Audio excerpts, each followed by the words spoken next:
Iya, kita memasuki bab yang ke-27. Bab yang ke-27, keutamaan silaturahim. Imam Bukhari menjadikan hadis atau menjadikan bab ini keutamaan. Tadi yang pertama bab 26 silaturahim. Kemudian bab yang ke-27 adalah keutamaan silaturahim. Kenapa demikian jamaah? Karena menunjukkan apa? Menyambung silaturahim itu tidak mudah. Menyambung silaturahim itu tidak mudah.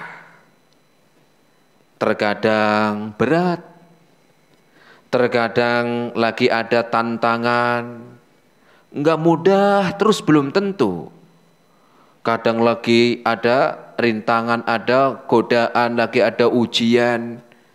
Sehingga seorang yang silaturahim itu belum tentu gampang mudah terus.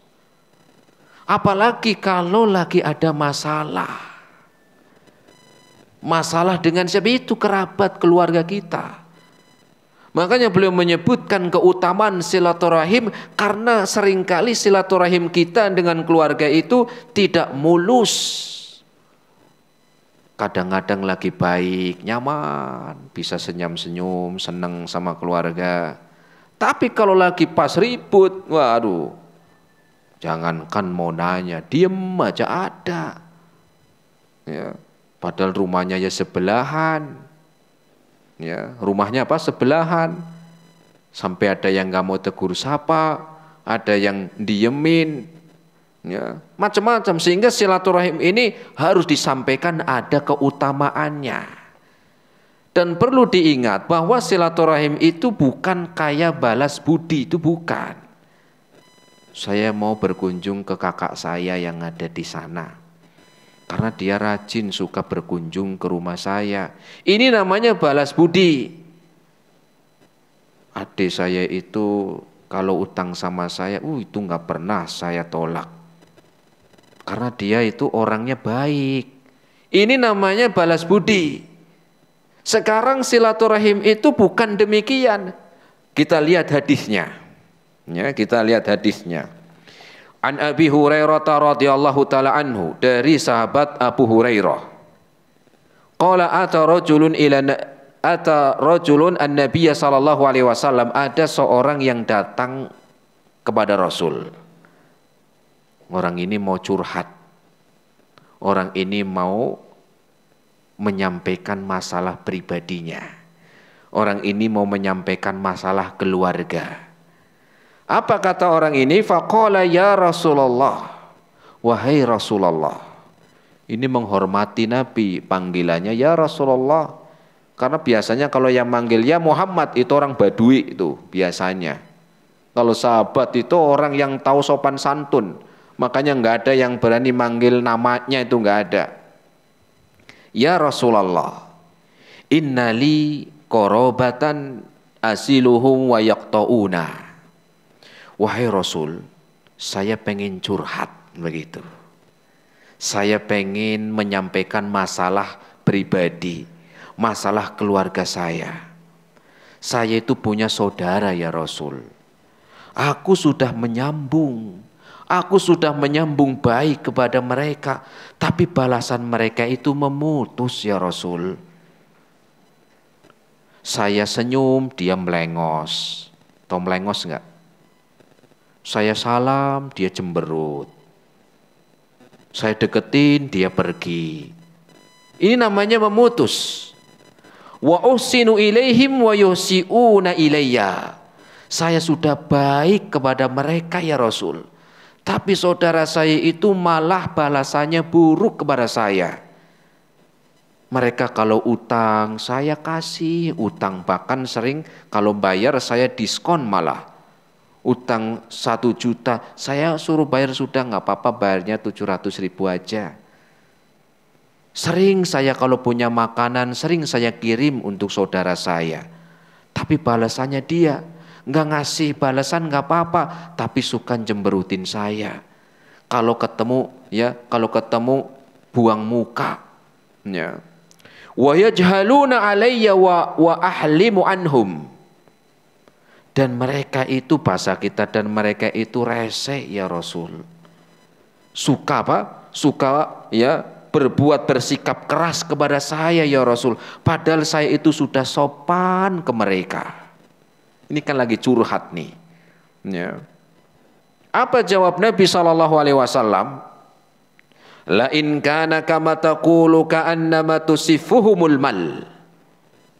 Kalau memang benar yang kamu ucapkan tadi, kamu sudah menyambung mereka putus, kamu sudah berbuat baik mereka buruk, kamu sudah sopan kepada mereka, mereka enggak sopan kepada kamu, maka ya apa kata Nabi? Ya, beliau mengatakan seolah-olah mereka itu seperti memakan abu yang bekas api. Itu rasanya apa? Ya, pahit gitu ya. Wala yazalu ma'aka minallahi dhahirun alaihi madum ta'ala dzalik.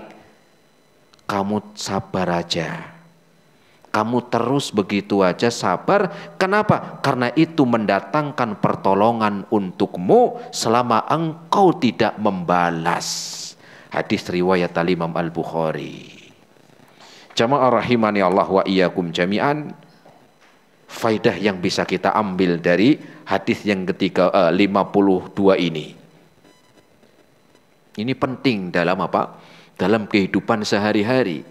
Karena memang kitabnya ini kita pilih tentang adabul mufrad yang sering terjadi dengan kita. Maka apa? Pertama yang bisa kita ambil faidah atau ilmu yang dari hadis ini, pertama, kalau kita mau curhat, kalau kita mau menyampaikan masalah-masalah pribadi, masalah-masalah keluarga, jangan sembarangan orang. Jangan sembarangan apa? Ceritakan kepada sembarangan orang, jangan. Ya. Cari orang yang tepat. Orang ini kan dia cerita tentang masalah keluarga. Dia nggak datang ke sembarangan orang, dia datang ke Rasul. Lah, kita juga demikian kalau lagi ada masalah, jangan ceritanya itu ke sembarangan orang.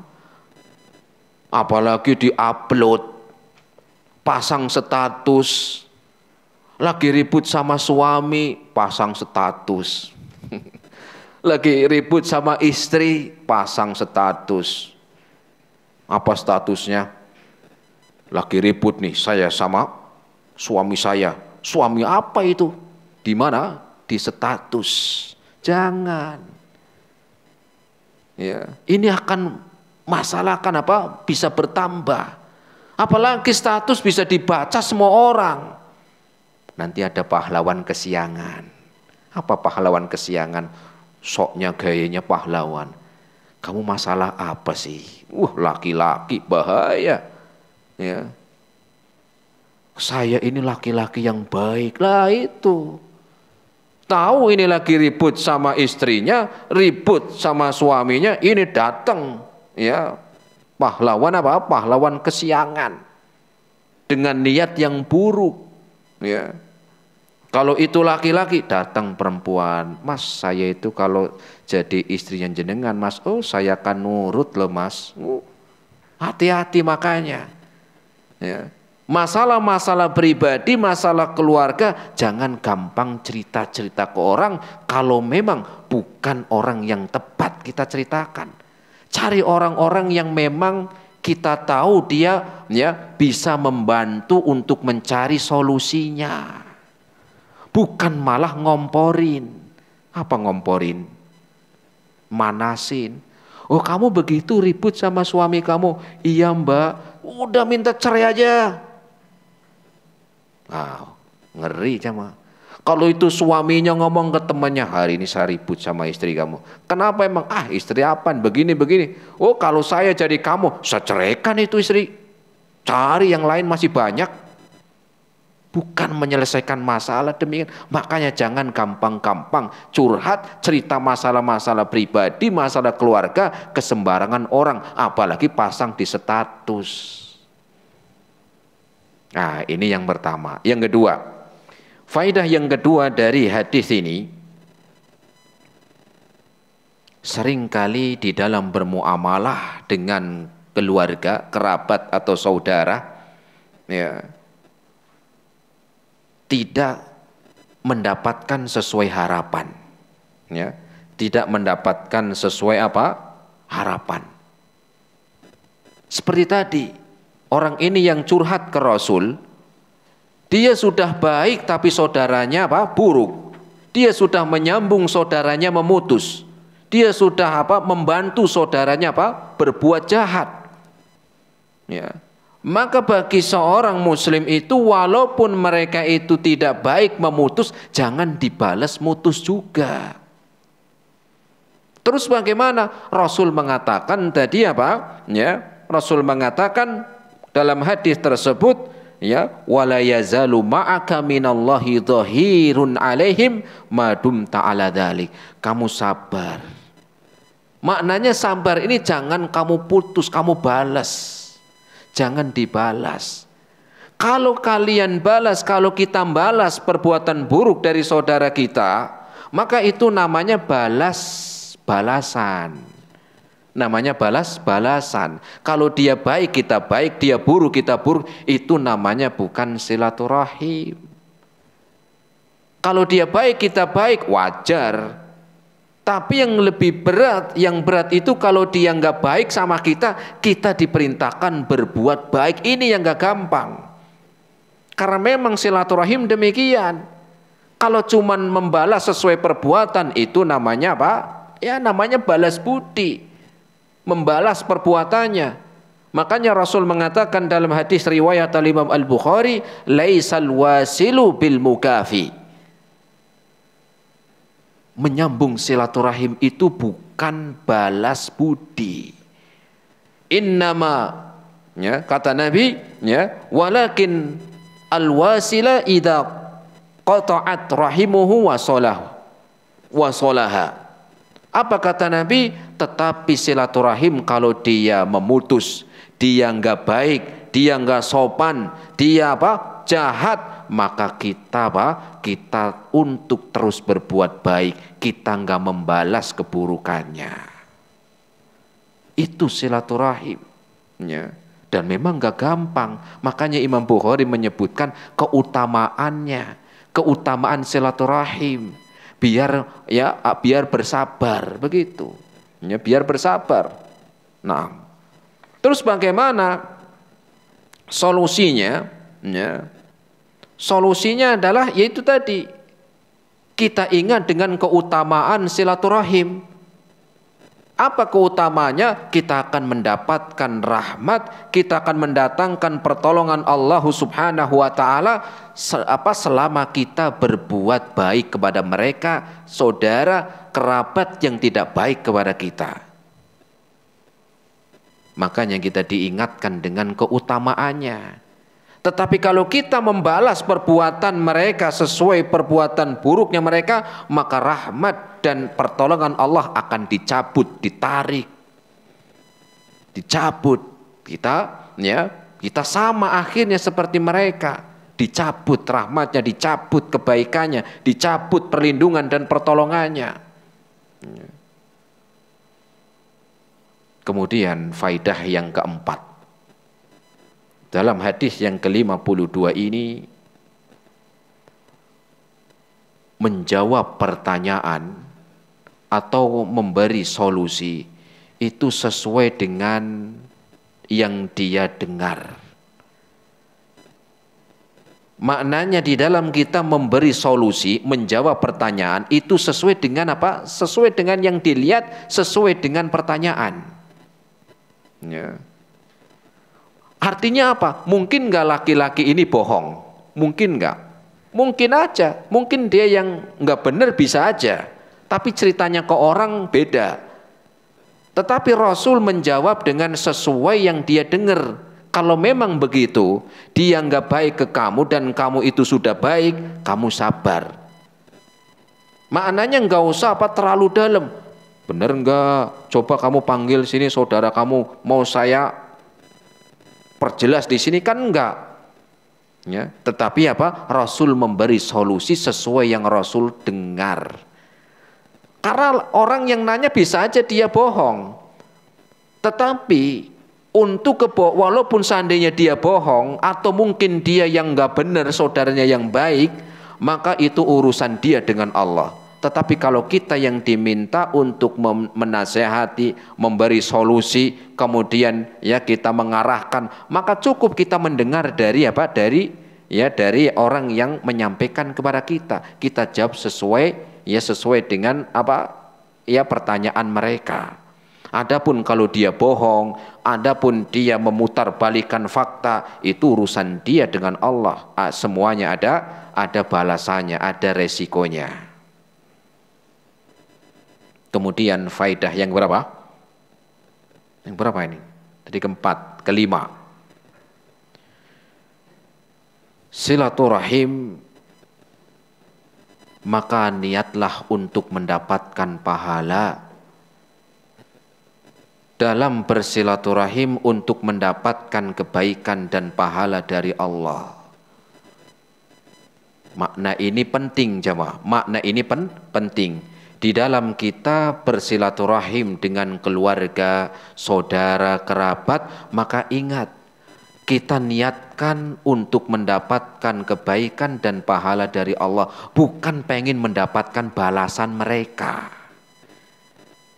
Jadi jangan salah kalau kita berbuat baik sama saudara, tetapi niatnya biar dia baik kepada kita, belum tentu dia baik. Sehingga kalau kita berbuat baik, kemudian kita niatkan agar dia juga baik ke kita, ya kalau dia memang baik sesuai, alhamdulillah. Tetapi belum tentu, karena setiap keinginan dan harapan itu enggak setiap harapan tersebut dia dapatkan sesuai yang diinginkan. Mungkin malah dia enggak baik. Maka niatkan dalam silaturahim itu untuk Untuk mendapatkan kebaikan dan pahala, bukan menginginkan balasan kebaikan mereka. Ya. Kalau kita berharapnya baik mereka balasan kebaikan, kemudian mereka ternyata enggak sesuai yang kita harapkan, seringkali jadi baper. Apa baper? Ya jadinya akhirnya ya marah. Saya sudah baik kok dia begini. Ya berarti ya jenengan ketika berbuat baik kepada mereka, ya niatnya apa? Kalau kita niatnya kebaikan dan pahala dari Allah, mau dia balas baik atau enggak baik, itu itu sudah tidak mengurangi kebaikan kita kepada mereka. Dan Allah tahu pahala yang Allah siapkan itu ya tidak disia-siakan orang yang berbuat baik. Maka jangan kita mengharapkan dari kebaikan kita dari balasan orang lain. Karena seringkali balasan mereka tidak sesuai harapan kita. Kalau itu jadi tujuannya, seringkali kita jadi capek. Jadi seringnya marah. Jadi akhirnya kapok. Jangan. Maka pertama dalam kita silaturahim, di dalam kita menyambung kekerabatan kita, niatkan untuk mendapatkan kebaikan dan juga mendapatkan pahala dari Allah Subhanahu wa taala. Ya. Bukan karena menginginkan mereka baik ke kita, karena seringkali keinginan itu tidak didapatkan. Nah. Kemudian faidah yang selanjutnya, motivasi untuk menyambung silaturahim.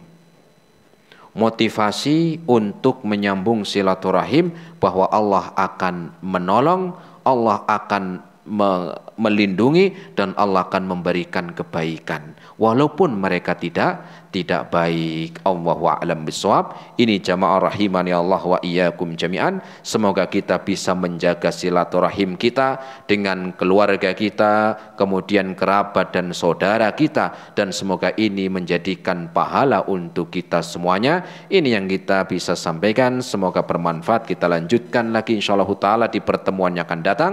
Terima kasih atas segala perhatiannya, mohon maaf atas segala kekurangannya. Kita akhiri subhanakallahumma bihamdika asyhadu an la ilaha illa anta astaghfiruka wa atubu ilaik. Wassalamualaikum warahmatullahi wabarakatuh.